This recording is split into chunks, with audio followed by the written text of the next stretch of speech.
பாய்னா brother, தமிழில் அண்ணனோ தம்பியோ. அண்ணன்னா என்ன யூஸ் பண்ணணும், தம்பினா என்ன யூஸ் பண்ணணும்? அண்ணனா இருந்தால் இங்கே மேரே வந்திருக்கிறனால இங்கே ஹை யூஸ் பண்ணியிருக்கோம். அதை கவனிச்சிங்களா? ஓகே, இந்த மாதிரி எந்த இடத்துல ஹை யூஸ் பண்ணணும், அதாவது பார்த்தீங்கன்னா சுந்தர்னா பியூட்டிஃபுல், சுந்தரின்னு வராது. ஆண் வார்த்தையாக இருந்தாலும் பெண் வார்த்தையாக இருந்தாலும் சுந்தர் தான் வரும். அதே மாதிரி தேஜ், இந்த மாதிரி ஒரு கண்டென்ட்குள்ளே போகலாமா? வீடுனா கர்னு சொல்லுவோம். என் வீடு அப்படின்னா மேரா கர் வருமா இல்லை மேரி கர் வருமா? குழப்பமாக இருக்கா? சரி, ஓகே. அப்போ இதுக்கு பதில் சொல்லுங்கள். கர்னா வீடுன்னு சொன்னேன், அது ஆண் வார்த்தையா இல்லை பெண் வார்த்தையா? காடி, வண்டி, இது ஆண் வார்த்தையா இல்லை பெண் வார்த்தையா? ஹிந்தியில் ஒரு வேர்ட் ஆண் வார்த்தையா இல்லை பெண் வார்த்தையா எப்படி கண்டுபிடிக்கிறது? மேரானா என்ன, மேரினா என்ன, மேரேனா என்ன, எந்த இடத்துல எதை யூஸ் பண்ணணும், என்னெல்லாம் இதுக்கு எக்ஸப்ஷன்ஸ் இருக்குது, இது எல்லாமே இந்த வீடியோக்குள்ளே சொல்ல போகிறேன். ஸோ இந்த வீடியோவை ஃபுல்லாக பாருங்கள், ஸ்கிப் பண்ணாமல் பாருங்கள். ஏன் சொல்கிறேன்னா அப்போ தான் நான் சொல்கிற சின்ன சின்ன விஷயங்கள் கூட நீங்கள் கற்றுக்குவீங்க. நம்ம சேனலை ஃபர்ஸ்ட் டைம் பார்க்குறீங்கன்னா மறக்காமல் சப்ஸ்கிரைப் பண்ணி வச்சுட்டு பெல் ஐக்கானை கிளிக் பண்ணி வச்சுக்கோங்க. அப்போ தான் நான் போடுற நெக்ஸ்ட் வீடியோஸ் எல்லாமே நீங்கள் பார்த்துட்டு ஹிந்தி பேச ஸ்டார்ட் பண்ணுவீங்க, ஈஸியாக நீங்கள் கற்றுக்குவீங்க. Hey guys, this is Priya from MP studies. கண்டென்ட்குள்ளே போகலாமா? கர்னா வீடுன்னு சொன்னேன், கர்னா வீடுன்னு சொன்னேன். ஓகே, இப்போது மேரா, மேரி, மேரே, இது மூணுக்குமே மீனிங் என்னுடைய. ஒரு பொருள் உங்களோடதுன்னு சொல்லும் போது, என்னுடையன்னு சொல்லும் போது மேரா, மேரி, மேரே. ஓகே, இதில் எதுக்கு மேரா யூஸ் பண்ணணும், எதுக்கு மேரி யூஸ் பண்ணணும், எதுக்கு மேரே யூஸ் பண்ணணும், இது எல்லாமே ஒரு சில எக்ஸாம்பிள்ஸோடு உங்களுக்கு கிளியராக எக்ஸ்பிளைன் பண்ணுறேன். ஓகேங்களா? ஹிந்தியில் மொத்தம் 2 வேர்ட்ஸ் தான். ஒன்று பெண் வார்த்தைகள், இன்னொன்று ஆண் வார்த்தைகள். பெண் வார்த்தைனா ஃபெமினைன்னு சொல்லுவோம், ஆண்னா மேஸ்குலைன்னு சொல்லுவோம். ஓகே, ஸோ இது ஒரு சில வேர்ட்ஸ் கொடுத்துருக்கேன், இதை கிளியராக பாருங்கள். வண்டி, அதாவது ஹிந்தியில் காடின்னு சொல்லுவோம். உங்களுக்கு புரிகிறதுக்காக நான் தமிழில் எழுதியிருக்கேன், இங்கிலீஷ்லையும் எழுதியிருக்கேன். பட் வேர்டோட ப்ரொனவுன்சியேஷன் வந்துட்டு காடி. கல்யாணம், இதெல்லாமே மீனிங்ஸ். கல்யாணம்னா ஹிந்தியில் ஷாதின்னு சொல்லுவோம். சாவிக்கு சாபின்னு சொல்லுவோம். கடிகாரம்க்கு கடி, அண்ட் நதிக்கு நதி. ஓகேயா? ஓகே, இதில் வந்துட்டு என்ன டிஃப்ரென்ஸ் தெரியுதுன்னு பாருங்கள். அண்ட் அப்படியே இங்கிட்டு வாங்க, மேஸ்குலைன் வேர்ட்ஸ்க்கு வாங்க. வீடுனா கர் சொல்லுவோம், நகரம்க்கு ஷகர், பெயர்னா நாம், சாப்பாடுக்கு கானா, அண்ட் நாடுக்கு தேஷ். ஓகேயா?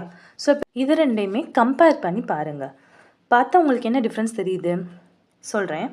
ஹிந்தி வேர்ட்ஸில் மோஸ்ட்லி ஈல முடிஞ்சா அது பெண் வார்த்தைகள், ஈல முடியலை அப்படின்னா அது ஆண் வார்த்தைகள். நல்லா பாருங்க. காடி, ஷாதி, சாபி, கடி, நதி. ஸோ இது எல்லாமே ஈல முடிகிறதுனால இது எல்லாமே பெண் வார்த்தைகள். அதே இங்கே பாருங்க, ஈல முடியாது, இர், இம், இந்த மாதிரி தான் முடியும். நா, தேஷ், இந்த மாதிரி முடிஞ்சால் இது எல்லாமே ஆண் வார்த்தைகள். பட் எல்லா வேர்ட்ஸுக்குமே இது அப்ளை ஆகாது. ஏன்னா ஒரு சில வேர்ட்ஸுக்கு ஹிந்தியில் எக்ஸப்ஷன்ஸ் இருக்குது. இது எல்லாமே நெக்ஸ்ட்டு சொல்கிறேன், வீடியோ ஃபுல்லாக பாருங்கள். என்னெல்லாம் எக்ஸப்ஷன்ஸ் இருக்குதுன்னு பார்ப்போமா? அதாவது எந்த வேர்ட்ஸுக்கெல்லாம் அந்த ரூல் அப்ளை ஆகாதுன்னு தான் சொல்ல போகிறேன். ஃபார் எக்ஸாம்பிள், பெண் வார்த்தையில் பாருங்கள். காற்று, காற்றுக்கு ஹிந்தியில் ஹவான்னு சொல்லுவோம். புத்தகம்க்கு கித்தாப் சொல்லுவோம். ஆண் வார்த்தையில் பாருங்கள், தண்ணீருக்கு பானின்னு சொல்லுவோம். இப்போது இங்கே ஈல முடியலை, கித்தாபு ஈல முடியலை இல்லைன்னாலும் இது வந்துட்டு பெண் வார்த்தை தான். அதே மாதிரி தண்ணீர் பாருங்கள், பானி, ஈல முடிஞ்சிருக்கு ஆனாலும் இது ஆண் வார்த்தை தான். இதுக்கு மட்டும்தான் அப்ளை ஆகுமான்னு கேட்டால் கண்டிப்பாக கிடையாது. ஹிந்தியில் இந்த மாதிரி நிறைய வேர்ட்ஸ் இருக்குது. நிறையானா ரொம்ப நிறையாலாம் இல்லை, இன்னும் கொஞ்சம் நிறையா. ஓகேயா? ஜஸ்ட் நீங்கள் ஹிந்தி கற்றுக்கிட்டாலே போதும், இதெல்லாம் போக போக ஈஸியாக தெரிஞ்சுக்குவீங்க. இதை அப்படியே மனப்பாடம் பண்ணணுன்ற அவசியமே கிடையாது. சரி, ஹிந்தி பேச இது எல்லாமே ஞாபகம் வச்சுக்கணுமான்னு கேட்டால் அப்படிலாம் இல்லைங்க. ஒரு சின்ன விஷயந்தான் இதில். அதாவது நான் சொல்ல போகிற இந்த 2 ரூல்ஸ் மட்டும்தான். இதை நீங்கள் ஃபாலோ பண்ணாலே ஈஸியாக ஹிந்தி பேசுவீங்க.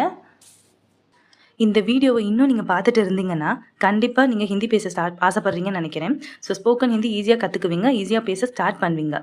ஏன்னா ஒரு விஷயத்துக்கு ஆசைப்பட்டால் மட்டும் பத்தாது, அதுக்கான எவ்வளோ எஃபர்ட் போடுறோன்றது தான் இருக்குது இல்லையா? ஸோ லைக் பண்ணிவிட்டு சப்ஸ்கிரைப் பண்ணி வச்சுக்கோங்க, பெல் ஐக்கானை மறக்காமல் கிளிக் பண்ணி வச்சுக்கோங்க. அப்போ தான் நெக்ஸ்ட் வீடியோஸ் எல்லாமே நீங்கள் பார்த்து ஹிந்தி பேச ஸ்டார்ட் பண்ணுவீங்க. அண்ட் உங்கள் ஃப்ரெண்ட்ஸுக்கும் இந்த வீடியோவை ஷேர் பண்ணி ஹிந்தி கற்றுக்கோன்னு சொல்லுங்கள். நான் சொன்ன அந்த 2 ரூல்ஸில் ஃபர்ஸ்ட் ரூல், ஹிந்தியில் 90% பெண் வார்த்தைகள் ஈல மட்டும்தான் முடியும்.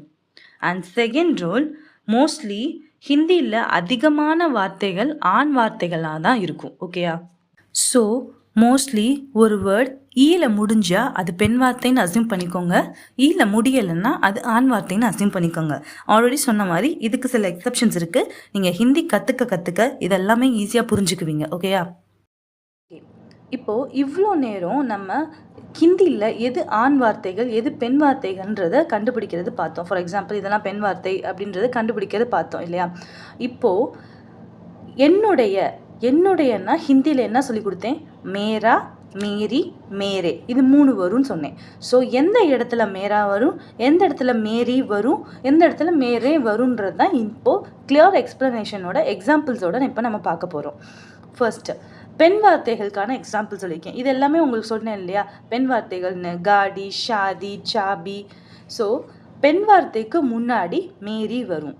அதாவது என் வண்டின்றப்போ பெண் வார்த்தைனா மேரி காடி, என் கல்யாணம்னா மேரி ஷாதி, என் சாவினா மேரி சாபி, என் கடிகாரம்னா மேரி கடி, என் புத்தகம்னா மேரி கிதாப். இந்த கிதாப் ஞாபகம் இருக்கா? நான் எக்ஸப்ஷன் சொன்னேன் இல்லையா? 2 எக்ஸப்ஷன் சொன்னேன். ஒன்று கிதாப், இன்னொன்று என்ன? வீடியோவை பாஸ் பண்ணிவிட்டு கீழே கமெண்ட்டில் சொல்லிவிட்டு வீடியோ பார்க்க வாங்க. ஸோ நீங்கள் இந்த மாதிரி பண்ணும்போது நீங்கள் ஈஸியாக ஹிந்தி நம்ம என்ன படித்தோம், இந்த வீடியோக்குள்ளே நம்ம என்ன கான்செப்ட் கற்றுக்கிட்டோன்றதும் உங்களுக்கு ஞாபகம் இருக்கும். ஸோ அதனால் மறக்காமல் கமெண்ட் பண்ணிட்டு வீடியோக்குள்ளே வாங்க. நம்ம ஆண் வார்த்தைகளுக்கு இப்போ எக்ஸாம்பிள்ஸோட பார்க்க போகிறோம். கர் சொன்னேன் இல்லையா? நிறைய வேர்ட்ஸ். கர், ஷஹர், நாம். அப்போது என் வீடு அப்படின்னா மேரா கர், என் நகரம்னா மேரா ஷகர், என் பெயர்னா மேரா நாம், என் சாப்பாடுனா மேரா கானா. தெரியுதா கிளியரா? என் தேஷ்னா மேரா தேஷ். இங்கே பார்த்தீங்களா? ஸோ இங்கே ஈ முடியலைனால இது ஆண் வார்த்தை. ஆண் வார்த்தைனா மேரா போடணும், ஈல முடிஞ்சால் அது பெண் வார்த்தை. பெண் வார்த்தைக்கு மேரி யூஸ் பண்ணணும். ஓகேயா? கிளியராக புரிஞ்சிருக்கும்னு நினைக்கிறேன். அட்ஜெக்டிவ்ஸும் ஜெண்டர்ஸ்க்கு ஏற்ற மாதிரி மாறும். அப்போ இவ்வளோ நேரம் நம்ம பார்த்தது என்னன்னு யோசிக்கிறீங்களா? குழப்பம் வேண்டாம், சிம்பிள் தான். அதாவது இவ்வளோ நேரம் நம்ம பார்த்தது ப்ரொனவுன்ஸ், அண்ட் இப்போ பார்க்க போகிறது அட்ஜெக்டிவ். ஒன்றும் பெரிய கன்ஃபியூஷன்லாம் இல்லை. ப்ரொனவுன்ஸ்னால் நம்ம இங்கிலீஷில் சொல்லுவோம்ல, I, we, you, they, he, she, it. தமிழில் சொல்லும்போது உன்னுடைய, என்னுடைய, அவளுடைய பெண், உன்னுடைய வீடு, என்னுடைய வீடு. இது இந்த உன்னுடைய என்னுடைய எல்லாமே ப்ரொனவுன்ஸ். ஓகேயா? அதே இது அட்ஜெக்டிவ்ஸ்ன்னு பார்க்கும்போது ஒரு நவுனை டிஸ்கிரைப் பண்ணுறது. பாய்ன்றது ஒரு நவுன். அப்போ நவுனை டிஸ்கிரைப் பண்ணுறது, இது எப்படி இருக்குன்னு டிஸ்கிரைப் பண்ணுறது தான் ஒரு அட்ஜெக்டிவ். டால் பாய், பியூட்டிஃபுல் பாய், ஸ்மார்ட் பாய். இதே நம்ம தமிழில் பார்த்தீங்கன்னா வீடுன்றது ஒரு நவுன். அப்போ அதை எப்படி டிஸ்கிரைப் பண்ண? சின்ன வீடு, அழகான வீடு, பெரிய வீடு, இதெல்லாம் டிஸ்கிரைப் பண்ணுறது இல்லையா? அப்போ இதெல்லாமே அட்ஜெக்டிவ்ஸ். அண்ட் இன்னொரு விஷயம் என்னென்னா, எனக்கு ப்ரொனவுன்ஸ் அண்ட் அட்ஜெக்டிவ்ஸ்க்கு தமிழில் என்னன்னு தெரியாது. தெரிஞ்சவங்க கீழே மறக்காமல் கமெண்ட் பண்ணுங்கள், தெரியாதவங்க பார்த்து தெரிஞ்சுக்கட்டும். அண்ட் அந்த கமெண்ட்டை கண்டிப்பாக பின் பண்ணிடுவேன். ஸோ தெரியாதவங்க அது தமிழில் என்னன்னு தெரிஞ்சுக்குவாங்க இல்லையா? ஹிந்தியில் பார்ப்போம். இங்கே பாருங்கள், மேரானா என்ன சொன்னேன்? என்னுடைய. அப்போது இது ப்ரொனவுன். இப்போ இது மேஸ்குலைன் ஃபார்ம், அதாவது இது ஆண் வார்த்தைன்றனால இங்கே மேரா யூஸ் பண்ணியிருக்கோம், இங்கே பெண் வார்த்தைன்றனால மேரி யூஸ் பண்ணியிருக்கோம். அதாவது இது ரெண்டுமே ப்ரொனவுன்ஸ். இதே அட்ஜெக்டிவ்ஸ் வச்சு ஒரு வேர்ட் பாருங்கள். கர்ன்றது ஒரு வேர்ட். Okay, noun. இப்போ இந்த நவுனில் சோட்டானா சின்ன வீடு அப்படின்றப்போ சோட்டா. இதே இது பெண் வார்த்தை. கடின்னு என்னது சொல்லி கொடுத்துருக்கேன்? கிளாக், கடிகாரம். அப்போது இது பெண் வார்த்தைன்றனால இங்கே சோட்டி யூஸ் பண்ணியிருக்கோம். ஆண் வார்த்தைனா சோட்டா யூஸ் பண்ணியிருக்கோம், பெண் வார்த்தைனா சோட்டி யூஸ் பண்ணியிருக்கோம். இது ரெண்டுமே என்னது? அட்ஜெக்டிவ்ஸ். இது ரெண்டுமே என்னது? ப்ரொனவுன்ஸ். இப்போ கிளியராக புரிஞ்சிருக்கும்னு நினைக்கிறேன். ஃபார் எக்ஸாம்பிள், இப்போது என் வீடு ஒரு சின்ன வீடு. இதை ஹிந்தியில் சொல்லியிருக்கேன். மேரா கர் ஏக் சோட்டா கர் ஹை. புரியுதா? இது நான் ஹிந்திலையும் தமிழ்லையும் இங்கிலீஷ்லையும் எழுதியிருக்கேன் உங்களுக்கு ப்ரொனவுன்ஸ் பண்ணுறதுக்கு. மேரா கர் ஏக் சோட்டா கர் ஹை. இந்த இடத்துல பாருங்கள், கர்ன்றது ஆண் வார்த்தைன்றனால இங்கே மேரா யூஸ் பண்ணியிருக்கோம். இதே கர் இங்கே ஆண் வார்த்தைன்றனால இங்கே சோட்டா யூஸ் பண்ணியிருக்கோம். இது ஆண் வார்த்தை, இதுவும் ஆண் வார்த்தை. புரியுதா? ஏன் மேரா யூஸ் பண்ணியிருக்கோம், ஏன் சோட்டா யூஸ் பண்ணியிருக்கோன்னு? இன்னும் ஒரு சில எக்ஸாம்பிள்ஸோடு பார்த்தோம் அப்படின்னா உங்களுக்கு கண்டிப்பாக இது கிளியராக புரியும். பார்ப்போமா? ஸோ பெண் வார்த்தை இது எல்லாமே ஆண் வார்த்தை. நல்ல, அதாவது இதுக்கு இந்த வேர்டோட மீனிங் இது. நல்ல, குட் அப்படின்னா ஹிந்தியில் அச்சி. பெண் வார்த்தைன்னா அச்சின்னு சொல்லுவோம், ஆண் வார்த்தைன்னா அச்சான்னு சொல்லுவோம். கெட்ட, பேடுனா பெண் வார்த்தைக்கு புரி சொல்லுவோம், ஆண் வார்த்தைக்கு புரா. உயரமான, ஹிந்தியில் லம்பி சொல்லுவோம், ஆண் வார்த்தைக்கு லம்பா சொல்லுவோம். அதே மாதிரி பெரிய, பிக் அப்படின்னா படி சொல்லுவோம் பெண் வார்த்தைக்கு, ஆண் வார்த்தைக்கு படா. சின்ன, ஸ்மால் அப்படின்னா சோட்டின்னு சொல்லுவோம், சோட்டான்னு சொல்லுவோம். இங்கே முன்னாடி நம்ம எக்ஸாம்பிளில் பார்த்தோம் இல்லையா, அந்த வேர்ட்ஸ். இன்னொரு எக்ஸாம்பிளோட பார்ப்போம். என் தம்பி ஒரு நல்ல பையன். இதை ஹிந்தியில் சொல்லும்போது மேரா பாய் ஏக் அச்சா லடுக்கா ஹை. ஏன் இங்கே பாய்க்கு மேரா யூஸ் பண்ணியிருக்கோம்? ஏன்னா தம்பி ஆண் வார்த்தை இல்லையா, அதனால மேரா யூஸ் பண்ணியிருக்கோம். ஏக் அச்சா லடுக்கா, லடுக்கான்றது பையன், அதனால பாய், லடுக்கானா பாய் பையன், அதனால அச்சா யூஸ் பண்ணியிருக்கோம். புரியுதா? இங்கே லடுக்கி வந்தால் இங்கே அச்சி வரும். அதை நெக்ஸ்ட் எக்ஸாம்பிளில் சொல்கிறேன் உங்களுக்கு. இப்போ நெக்ஸ்ட் எக்ஸாம்பிள் பார்ப்போம். இப்போ பாருங்கள், என் தங்கச்சி ஒரு நல்ல பொண்ணு. கரெக்டா? இப்போது மேரி பஹன் ஏக் அச்சி லடுக்கி ஹை. புரியுதா உங்களுக்கு? பஹன், பஹன்னா தங்கச்சி, ஹிந்தியில் தங்கச்சி, சிஸ்டர். அப்போ பஹன்றது ஃபீமேல் வேர்டு, பெண் வார்த்தைன்றனால மேரி யூஸ் பண்ணியிருக்கோம். ஏக்குனா ஒரு, ஒன்று சொன்னேன் இல்லையா. அச்சி லடுக்கி, இங்கே லடுக்கி வந்ததுனால அச்சி லடுக்கி. புரியுதா? இந்த சென்டென்ஸில் லடுக்கா வந்திருக்கனால அச்சா, இங்கே லடுக்கி வந்ததுனால அச்சி. அட்ஜெக்டிவ்ஸ்க்கு ஏற்ற மாதிரி, ஜெண்டர்ஸ்க்கு ஏற்ற மாதிரி இது மாறுது. புரியுதா? இன்னொரு எக்ஸாம்பிள், என் ஸ்கூல் பெரியது. என் ஸ்கூல் பெரியதுன்னா ஹிந்தியில் மேரா ஸ்கூல் படா ஹை. மேரா ஸ்கூல் படா ஹை. ஸ்கூலுன்றது ஆண் வார்த்தை, இங்கே ஈல முடியலை, இந்த வார்த்தை ஈல முடியலை, ஆண் வார்த்தை, அதனால மேரா யூஸ் பண்ணியிருக்கோம். இங்கே படா யூஸ் பண்ணியிருக்கோம், ஏன்னா இங்கே ஆண் வார்த்தை இல்லையா, அதனால படா. புரியுதா?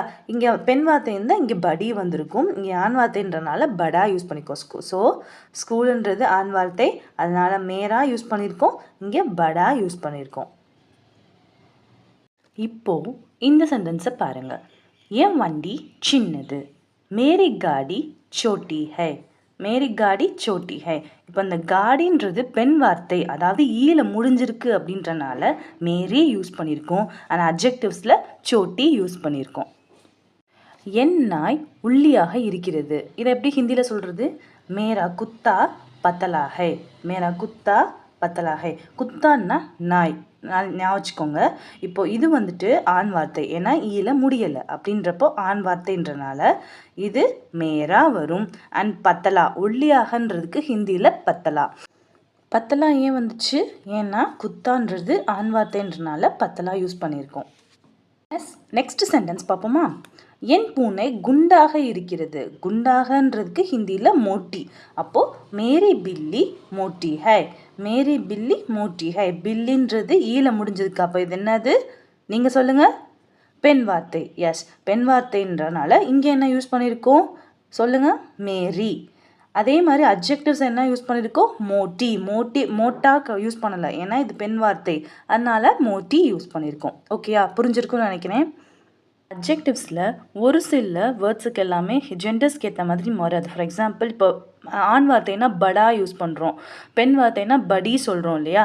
பட் ஹிந்தியில் ஒரு சில வேர்ட்ஸுக்கு வந்துட்டு இந்த மாதிரி அட்ஜெக்டிவ்ஸ்லாம் மாறாது. ஃபார் எக்ஸாம்பிள், இப்போ சுந்தர் பார்த்திங்கன்னா சுந்தர்னா பியூட்டிஃபுல், சுந்தரின்னு வராது. ஆண் வார்த்தையாக இருந்தாலும் பெண் வார்த்தையாக இருந்தாலும் சுந்தர் தான் வரும். அதே மாதிரி தேஜ், இந்த மாதிரி ஒரு சில வேர்ட்ஸ் எல்லாம் இருக்கும். ஃபார் எக்ஸாம்பிள், உங்களுக்கு புரிகிற மாதிரி சொல்லணும்னா, இங்கிலீஷில் நம்ம சிங்குலர் ப்ளூரல் படிப்போம், சிங்குலர் ப்ளூரல்ஸ் எல்லாம் படிப்போம் இல்லையா. அதில் வந்துட்டு இந்த வேர்ட்ஸ்லாம் இருக்கும். டீர், போலீஸ், ஜீன்ஸ், இது எல்லாத்துக்குமே சிங்குலர்லேயும் அதே தான் வரும், ப்ளூரல்லையும் அதே தான் வரும். அதே மாதிரி தான் ஹிந்திலையும். பட் எப்படி நம்ம வந்துட்டு இங்கிலீஷில் பேச பேச நம்ம பழக பழக கற்றுக்கிட்டோம் இல்லையா, அதே மாதிரி நம்ம ஹிந்திலையும் நிறைய ஹிந்தி படிக்க படிக்க கற்றுக்க பேச ஆரம்பிச்சிட்டோம்னா இதெல்லாமே தெரிஞ்சிடும். உங்களுக்கு ஒரு சென்டென்ஸ் யூஸ் பண்ணும்போது படா சுந்தரி, படின்னு தான் யூஸ் பண்ணுவோமே தவிர சுந்தரின்ற வேர்டு எங்கேயுமே யூஸ் பண்ண மாட்டோம். ஸோ ஆட்டோமேட்டிக்காக இது எல்லாமே ஹிந்தி கற்றுக்க வந்துடும். கஷ்டமே கிடையாது. நம்ம சேனலை சப்ஸ்கிரைப் பண்ணி வச்சுக்கோங்க. கண்டிப்பாக நீங்கள் ஹிந்தி பேச ஸ்டார்ட் பண்ணுவீங்க. அண்ட் அதை வச்சுட்டு ஒரு எக்ஸாம்பிள் பார்ப்போமா? என் நகரம் அழகானது. பியூட்டிஃபுல்னா என்ன சொன்னேன்? சுந்தர். இப்போது பாருங்கள், மேரா ஷஹர் சுந்தர் ஹை. மேரா ஷஹர் சுந்தர் ஹை. ஷஹர்ன்றது ஆண் வார்த்தை, அதனால மேரா யூஸ் பண்ணியிருக்கோம். இந்த இடத்துல சுந்தர் யூஸ் பண்ணியிருக்கோம். இந்த இடத்துல பெண் வார்த்தை வந்தாலுமே இங்கே என்ன தான் வரும்? சுந்தர் தான் வரும். ஓகேங்களா? இன்னொரு எக்ஸாம்பிள் பார்ப்போம். என் வண்டி வேகமானது. மேரி காடி தேஜ் ஹை. இப்போ தேஜ்னால் என்ன சொன்னேன்? ஃபாஸ்ட், வேகமானது. ஸோ இங்கே பெண் வார்த்தைன்றனால இங்கே மேரி யூஸ் பண்ணியிருக்கோம். அதுக்கு இங்கிட்டு தேஜ், அதாவது ஃபாஸ்ட்டுன்றதுக்காக யூஸ் பண்ணியிருக்கோம். இங்கே பெண் வார்த்தையாக இருந்தாலும் ஆண் வார்த்தையாக இருந்தாலும் தேஜ் என்னன்னு பார்த்தது மாறவே மாறாது. நெக்ஸ்ட் டாபிக் பார்ப்போம். மேரே. மேரே எதுக்கு யூஸ் பண்ணுவோம்? ஒரு வேர்டை வந்துட்டு ரெஸ்பெக்ட்ஃபுல்லாக சொல்லும் போதோ இல்லை அந்த வேர்ட் ப்ளூரல் ஃபார்ம், அதாவது ஒன்றுக்கு மேற்பட்ட அது வேர்டாக இருந்தால் மட்டும்தான் மேரே யூஸ் பண்ணுவோம். சொன்ன மாதிரி ஆண் வார்த்தைனா மேரா யூஸ் பண்ணுவோம், பெண் வார்த்தைனா மேரி யூஸ் பண்ணுவோம். அதே இது ஒன்றுக்கு மேற்பட்ட, அதாவது ப்ளூரல் ஃபார்மாக இருந்துச்சுன்னா மேரே, அப்படின்னா ரெஸ்பெக்ட்ஃபுல்லாக ஒரு அப்பாவோ நம்மளை விட பெரியவங்களை சொல்லும்போது மேரே யூஸ் பண்ணுவோம். எக்ஸாம்பிள்ஸோட பார்ப்போமா? ஃபர்ஸ்ட் சென்டென்ஸ் பாருங்கள். மேரே ஹாத். ஹாத்னா என்னோட கைகள், மை ஹேண்ட்ஸ், என் கைகள் அப்படின்னு அர்த்தம்.